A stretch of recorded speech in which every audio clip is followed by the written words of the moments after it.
नमस्कार, खबरों की खबर में आपका स्वागत है। कांग्रेस कंफ्यूज्ड हो गई है, एक कंफ्यूज्ड पार्टी बन के रह गई है। हर मुद्दे पे यह पार्टी कंफ्यूज्ड नज़र आती है। पहले कश्मीर से विशेष राज्य का दर्जा हटाए जाने के मुद्दे पर कंफ्यूज रही और अब सावरकर के मुद्दे पर यही हाल है। कश्मीर के मामले में पार्टी का स्टैंड हर दूसरे दिन बदलता रहता है।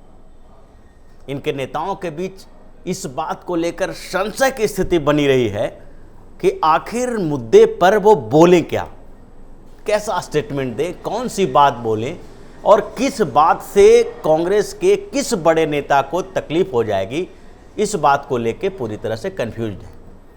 इसलिए कांग्रेस के नेता अपनी मर्जी के अनुसार बोलना शुरू कर दिए। कश्मीर ने कांग्रेस की किरकिरी तो करा ही दी। अब ऐसी स्थिति हो गई है कि नेताओं ने पार्टी से बगावत करना शुरू कर दिया। कांग्रेस के राज्यसभा सांसद और राज्यसभा में पार्टी के चीफ व्हिप भुवनेश्वर कलिता को जब बोला गया कि आर्टिकल 370 पर सरकार के फैसले के खिलाफ वोटिंग करने के लिए व्हिप जारी करें, तो कलिता साहब ने राज्यसभा से ही इस्तीफा दे दिया। इनके बाद कुछ और नेताओं ने भी अपने अपने सुर निकाले और अलग अलग बयान दिया कश्मीर के मुद्दे पे।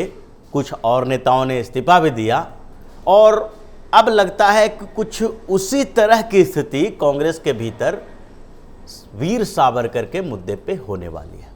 यह स्थिति वीर सावरकर के मुद्दे पर इसलिए होने वाली है क्योंकि कांग्रेस ने अपना स्टैंड तो बदल लिया है, लेकिन पूरी तरह से इसे स्वीकार नहीं कर पाई है।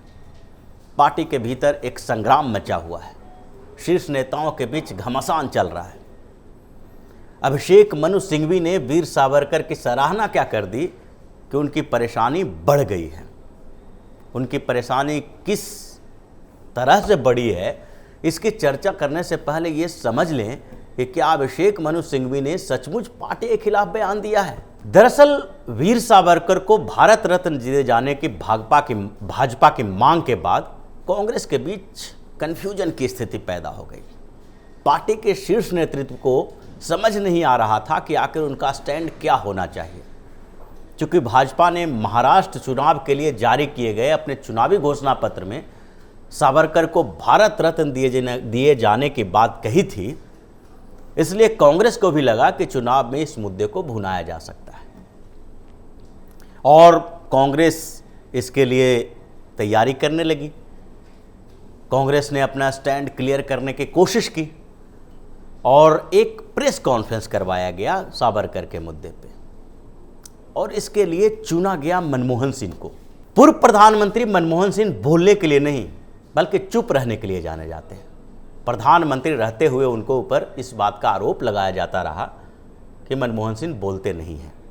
अगर मनमोहन सिंह अपना मुंह खोलते भी हैं तो आर्थिक मुद्दों पे, उन्हें राजनीतिक मुद्दों पर बहुत कम बोलते सुना जाता है। लेकिन सावरकर पर बोलने की जिम्मेदारी उन्हीं को दी गई।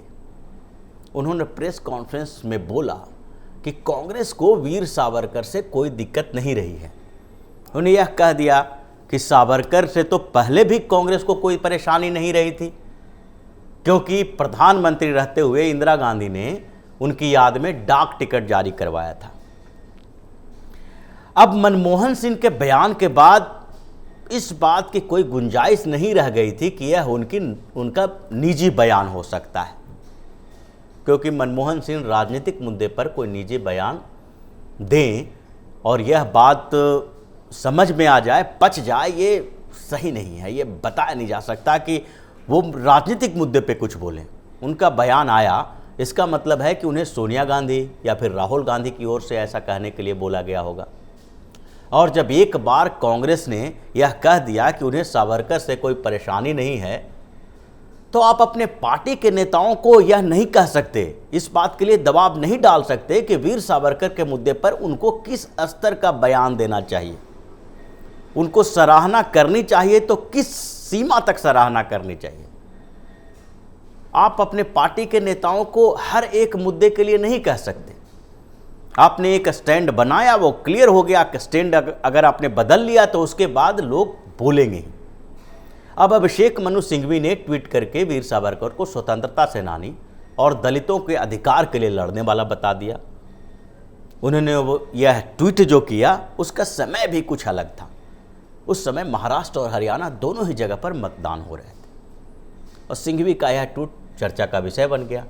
मीडिया में इसकी खबरें चलाई जाने लगी और उसके बाद कांग्रेस के आला कमान को ऐसा लगने लगा कि सिंघवी ने बहुत बड़ी गलती कर दी है।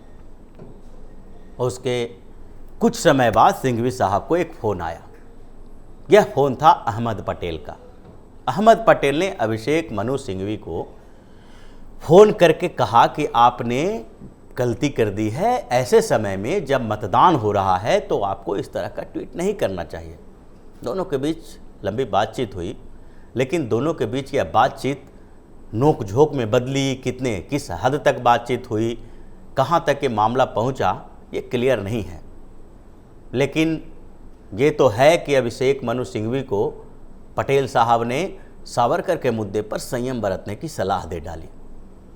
अगर अहमद पटेल ने सिंघवी को फ़ोन किया है तो इसे कोई सामान्य राजनीतिक संकेत नहीं कहा जा सकता है, क्योंकि अभिषेक मनु सिंघवी और अहमद पटेल का कद लगभग बराबर ही है। अहमद पटेल की तरह अभिषेक मनु सिंघवी का भी बड़ा राजनीतिक कद है। पार्टी के भीतर और यहाँ तक कि पार्टी के बाहर दूसरी पार्टियों के बीच भी उनकी अच्छी खासी स्थिति है। उनका संबंध दूसरे पार्टी के नेताओं से भी है।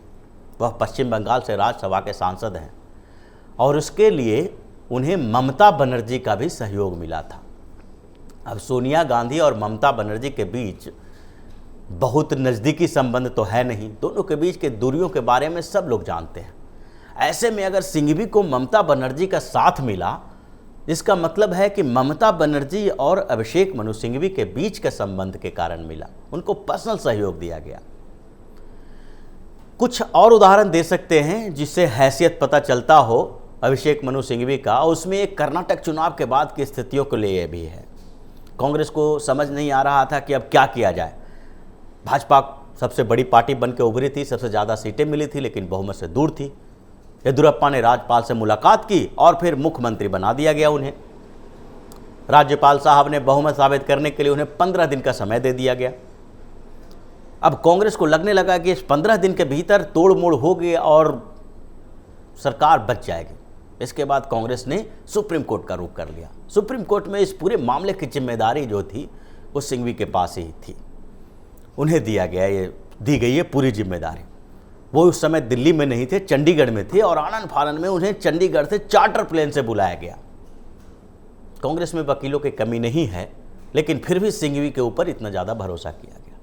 कुछ इसी तरह की स्थिति गुजरात राज्यसभा चुनाव के समय भी हुई थी।